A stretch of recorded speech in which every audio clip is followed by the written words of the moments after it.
Capítulo 3. A história serial. A história serial emergiu como um campo significativo dentro da historiografia, especialmente na França, por meio do movimento dos análises. Essa abordagem é caracterizada por trabalhar um corpo documental homogêneo de um período determinado, construindo séries de dados de acordo com um problema a ser investigado, com foco nas variações qualitativas ao longo do tempo. Por exemplo, levantando um conjunto de testamentos de uma determinada época e sociedade para identificar mudanças ou permanências nas práticas de herança. As origens desse tipo de abordagem podem ser traçadas até a primeira geração dos análises, em sua tentativa de ir além da narrativa política tradicional, focando em tendências sociais, econômicas e culturais que moldam a experiência humana.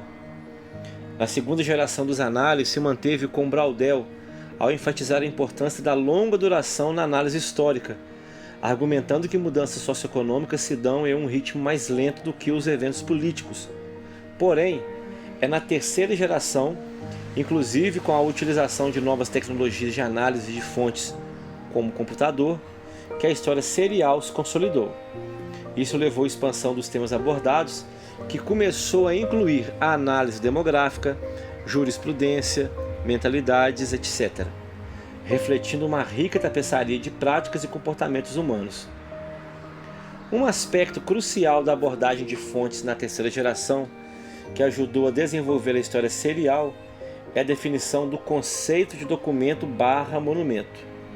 Le Goff, em sua reflexão sobre a produção historiográfica, destaca que tradicionalmente algumas fontes são consideradas monumentos, por terem sido produzidas intencionalmente para marcar uma posição político-ideológica, por exemplo, a estátua de um monarca. Esses monumentos, muitas vezes não escritos, oferecem testemunhos do passado, mas sua legitimidade pode ser contestada. Em contrapartida, outras fontes são consideradas documentos, e geralmente um testemunho escrito é percebido como mais legítimo devido à sua associação com a neutralidade e o seu papel como prova jurídica. Assim, essa visão tradicional gera uma dicotomia entre fontes históricas parciais e imparciais. No entanto, Le Goff desconstrói essa falsa dicotomia ao afirmar que todo documento é, na verdade, um monumento. Ele argumenta que tanto documentos quanto monumentos são produtos das relações de poder e das intenções sociais, e que nenhum deles pode ser considerado uma representação objetiva e neutra da realidade. Para Le Goff, todo documento é uma cilada, no sentido de que é um produto da sociedade que o criou, influenciado por suas relações de poder e contextos históricos. Portanto, ele propõe uma análise crítica do documento como um monumento, sugerindo que o historiador deve desmistificar o significado aparente das fontes, reconhecendo a complexidade e a subjetividade envolvidas na sua produção. A abordagem da história serial é excelente para evidenciar as relações de poder que constroem os documentos/monumentos. Isso é dito porque a abordagem permite que os historiadores examinem padrões e tendências ao longo do tempo, verificando como as relações de poder se mantiveram ou se transformaram de acordo com características de determinados documentos. Por exemplo, como elementos religiosos se mantêm ou desaparecem de processos judiciais. Isso faz contraste com a história quantitativa, que se concentra na mensuração e na análise estatísticas de dados históricos. Embora a história serial possa utilizar métodos quantitativos, ela não está restrita a eles.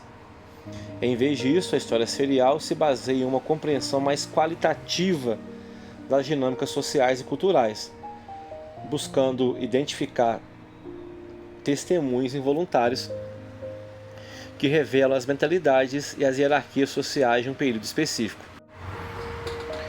É importante destacar outra abordagem bastante associada à história serial, mas que não é necessariamente a mesma coisa. A história quantitativa é uma abordagem historiográfica que utiliza métodos estatísticos e matemáticos para analisar dados históricos, também com o objetivo de identificar padrões e tendências.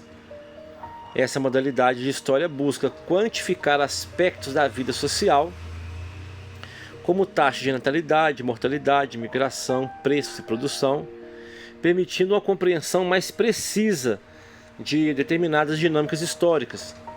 O uso de dados quantitativos possibilita aos historiadores gerarem inferências sobre comportamentos coletivos, estruturas sociais e transformações econômicas, destacando a importância de uma análise rigorosa e sistemática das informações disponíveis. A respeito da semelhança e diferença entre as duas abordagens, serial e quantitativa, José da Assunção de Barros esclarece, abre aspas, a história serial propriamente dita refere-se ao uso determinado de fontes homogêneas que são do mesmo tipo, referentes a um período coerente com um problema a ser examinado, que permita uma forma específica de tratamento historiográfico, a serialização de dados, a identificação de elementos ou ocorrências comuns que permitam a identificação de um padrão e, em contrapartida, uma atenção às diferenças, às vezes graduais, para se medir variações. Já com relação à história quantitativa, essa deve ser, afinal, definida através de outro critério que é o seu campo de observação. O que a história quantitativa pretende observar da realidade está atravessado pela noção de número, quantidade, valores a serem medidos. As técnicas utilizadas pela abordagem quantitativa serão estatísticas ou baseadas na síntese de dados através de gráficos e também de curvas de variação a serem observadas de acordo com eixos de abscissas e coordenadas. Algumas análises quantitativas mais sofisticadas poderão mesmo utilizar logaritmos, assim como recursos matemáticos avançados como integrais derivadas. O computador, ademais, oferece aqui ajuda imprescindível. Com relação ao tipo de fontes, conforme já foi remarcado, a história quantitativa costuma constituir fundamentalmente fontes seriais. Em resumo, enquanto a história quantitativa se concentra na matematização de dados em larga escala, a história serial foca na repetição e na comparação de dados qualitativos, buscando padrões dentro de contextos específicos.